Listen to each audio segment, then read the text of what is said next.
하나님 말씀 마가복음 9장 30절에서 37절 말씀입니다. 함께 살아계신 하나님 말씀을 고백드리겠습니다. 함께요.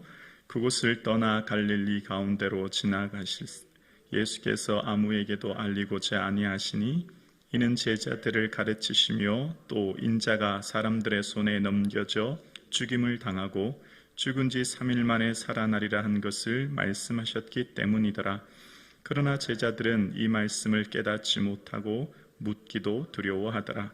가버나움에 이르러 집에 계실새 제자들에게 물으시되 너희가 길에서 서로 토론한 것이 무엇이냐 하시되 그들이 잠잠하니 이는 길에서 서로 누가 크냐 하고 쟁론하였음이라.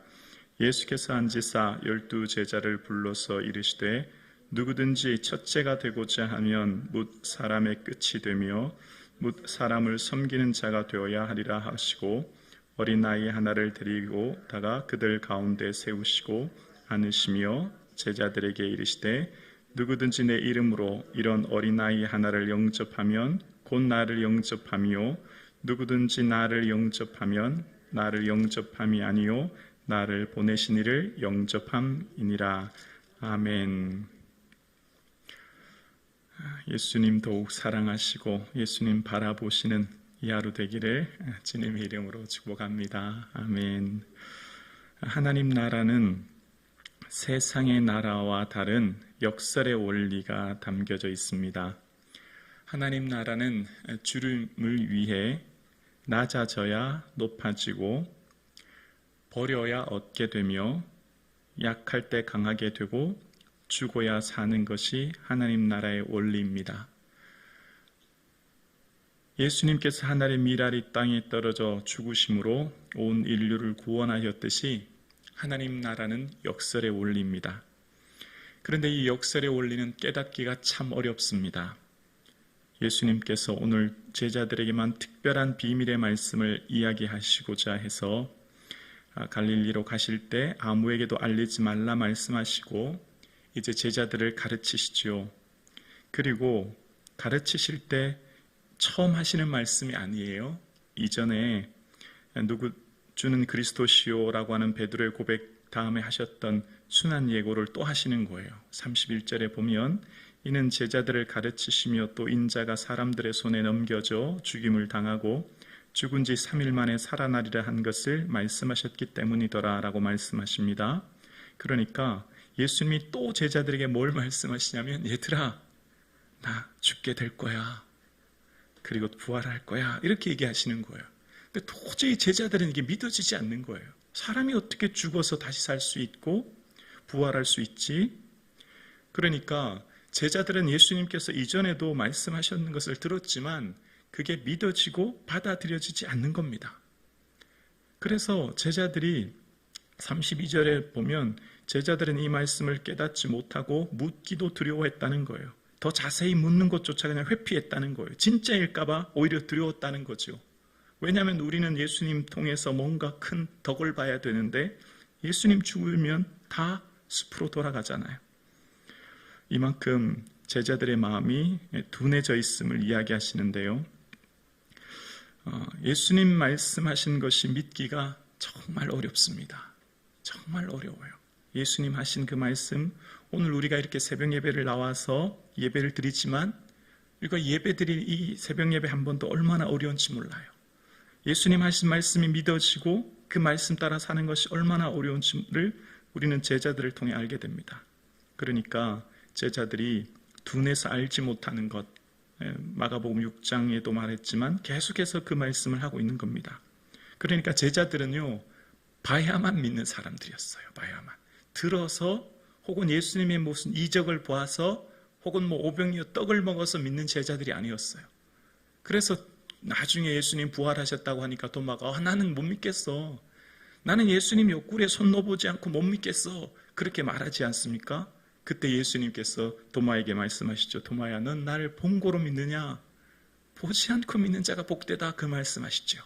그러니까 제자들은 끊임없이 봐야만, 그리고 확인해야만, 만져보아야만 믿는 것이 제자들이었거든요. 그러니까 지금 예수님께서는 끊임없이 내가 십자가에 죽게 될 거야, 그리고 나 부활할 거야, 그 말씀 믿기보다 제자들은 예수님 하신 말씀에 관심조차 없고 한 가지 관심은 우리 중에 누가 더 큰 사람이 될 거냐, 이제 그 토론이 벌어진 겁니다.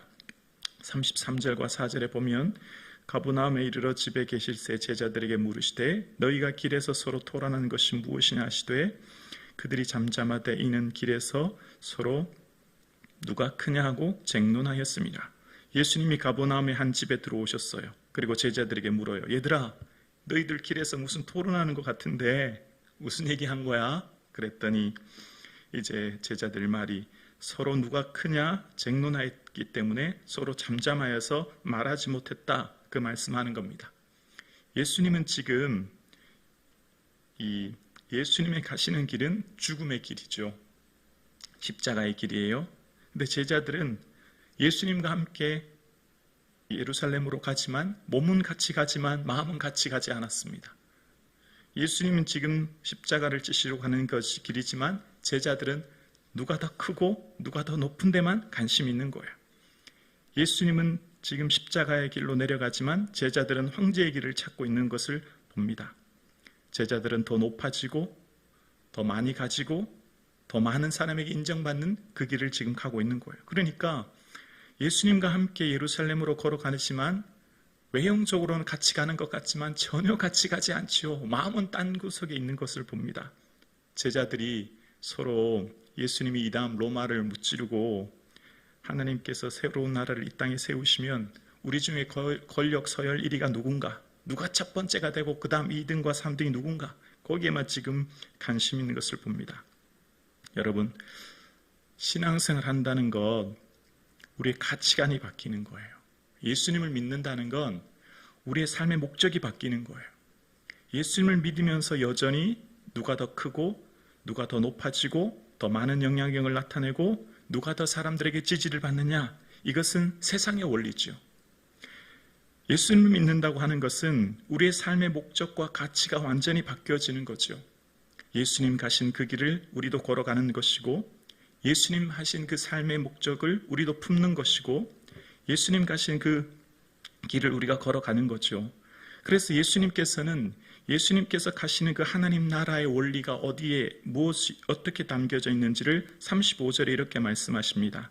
예수께서 앉으사 12제자를 불러 이르시되 누구든지 첫째가 되고자 하면 뭇 사람의 끝이 되며 뭇 사람을 섬기는 자가 되어야 하리라 하시고 36절이요 어린아이 하나를 데려다가 그들 가운데 세우시고 앉으시며 제자들에게 이르시되 37절이요 누구든지 내 이름으로 이런 어린아이 하나를 영접하면 곧 나를 영접함이요 누구든지 나를 영접하면 나를 영접함이 아니요 나를 보내신 이를 영접함이니라. 유대사의 어린아이가 가장 연약한 존재였고 가장 낮은 지위의 대명사였거든요. 그러니까 가장 낮은 사람, 그 사람 어린아이를 비유로 들면서 하나님 나라의 원리는 첫 번째, 가장 인정받는 첫 번째 자리에 서려면 모든 사람의 마지막 끝의 자리에 서야 한다. 이제 그 말씀하시는 거예요. 서두에 말씀드렸던 것처럼 하나님 나라의 원리는 낮아져야 높아지고 버려야 얻게 되고 약할 때 강하고 죽어야 사는 원리를 말씀하시는 거예요. 예수님께서 양과 염소의 비유를 말씀하실 때 얘들아 너희가 헐벗었을 때 옷을 입혔고 병들었을 때 돌아보았고 옥에 갇혔을 때 너희가 와서 나를 보았느니라, 그렇게 말씀하세요. 그랬더니 제자들이 뭐라고 하냐면 예수님 우리가 언제 병드실 때나 옥에 갇혔을 때 가서 배웠습니까? 그렇게 반문하죠. 그럴 때 예수님 말씀하십니다. 너희가 여기 있는 내 형제 중에 지극히 작은 자에게 한 것이 곧 나에게 한 것이다 라고 말씀하시면서 예수님은 가장 작은 자, 천대받는 자, 비천한 자, 모든 사람들이 인정받지 않는 그 사람에게 하는 것이 곧 내게 한 것이다 라고 말씀하시는 거예요. 하나님 나라는 세상 나라와 달리 약육강식, 우열 경쟁에서 자유로운 하나님 나라는 약자, 없는 자, 장애우, 비천한 자를 귀히 보시고 사랑하시는 것이 하나님 나라의 원리예요. 그러니까 하나님 나라의 원리는 한 생명이 천하보다 귀한 것이 하나님 나라의 원리지요. 그래서 하나님께서는 만약 이 세상에 예수님께서 이 세상에 오셨을 때 돈이 필요하셨다면 예수님께서는 제일 먼저 재벌을 찾아가셔서 구원을 시키셨을 거예요. 예수님께서 만약 권력이 필요하셨다면 제일 먼저 로마 정부에 가서 황제를 전도시키셨을 거예요. 예수님께서 만약 명예가 필요하셨다면 사람들이 많은 예루살렘으로 내려가셔서 대중들에게 기적을 보이시면서 나를 따르러 가셨을 거예요.